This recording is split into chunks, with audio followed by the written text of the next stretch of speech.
Assalamualaikum Besti. Hari ini aku masak mendoan sama sambal goreng tempe tomat. Hari ini aku nggak bikin sambal ya Besti, soalnya sambal gorengnya aku bikin pedes. Temenin masak yuk Besti, sambil aku ceritain cerita horor nyata. Cerita kali ini lebih horor dari hantu-hantuan, setan-setanan. Kejadiannya itu terjadi waktu aku masih kelas TK ya Besti. Pas zaman aku masih kecil itu rajin banget pokoknya pergi ngaji, tapi ngajinya itu malam hari. Walaupun langgar tempat ngajinya itu agak jauh dari rumahku, tapi tetap aja kita anak-anak kecil itu pada rajin ngaji. Dulu kalau mau ngaji itu kita empir-empiran dari teman ke teman gitu. Pokoknya teman yang paling jauh itu ngempirin temen yang dilewatin rumahnya buat pergi ngaji. Walaupun nih ya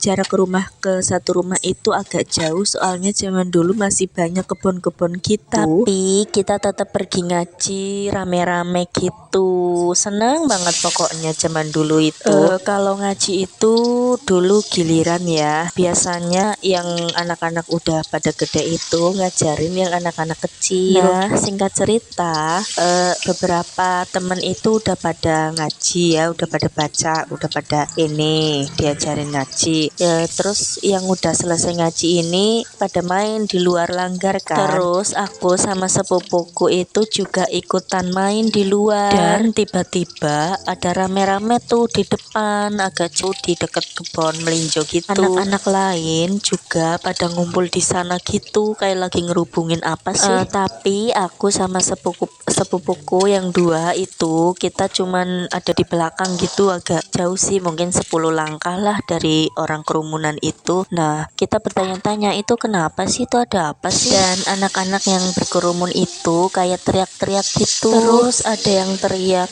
si itu pacaran tuh, si itu pacaran tuh, kayak gitu kan. Terus aku sama sepupuku itu, oh siapa sih yang pacaran sih? Terus tiba-tiba itu yang pada bergerombol itu tiba-tiba pada lari ke arah kita, pada balik gitu. Aku sama sepupuku yang gak tahu apa-apa cuma bisa celingak-celinguk aja liatnya. Singkat cerita, tiba-tiba sepupuku yang di sebelahku itu ngeliat aku terus teriak, "Han, itu kepalamu ada darahnya, keluar darah banyak banget." Terus tanganku refleks tuh ngelap soalnya kayak ada yang ngalir gitu di jidat aku gitu. Terus aku lap dan aku lihat ternyata emang itu merah darah. Dan saat itu juga aku baru sadar kalau ternyata kepalaku ini terluka dan mengeluarkan banyak darah. Aku jadi kayak lemes, gimana sih, kayak mau pingsan tapi nggak bisa. Dan akhirnya anak-anak itu pada heboh dan memutuskan untuk nganterin aku pulang ke rumah. Dan beberapa sepupuku itu malahan nangis di sepanjang jalan kita pulang gitu, soalnya kita kan jalan kaki. Nah,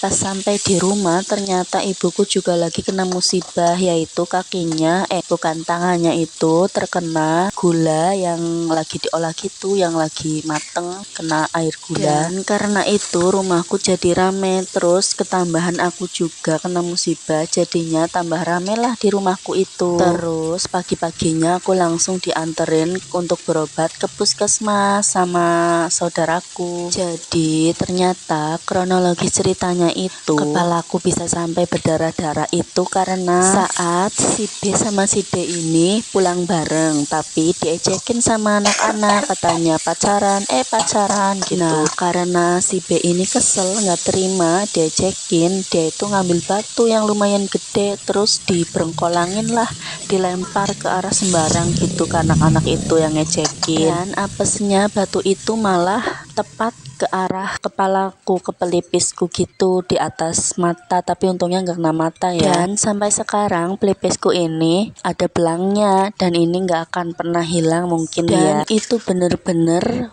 kerudung yang aku pakai itu bener-bener bersimbah darah semua, itu merah bener merah. Yang tadinya warna putih jadi warna merah gitu ke ini darah. Gitu Besti ceritanya. Menurut aku sih ini horor banget lah daripada horor lainnya, soalnya di saat aku lagi kena musibah, ibuku juga ternyata di rumah lagi kena musibah juga. Semoga nggak akan terulang lagi ya ada musibah kayak gitu. Amin ya robbal alamin. Terima kasih Besti.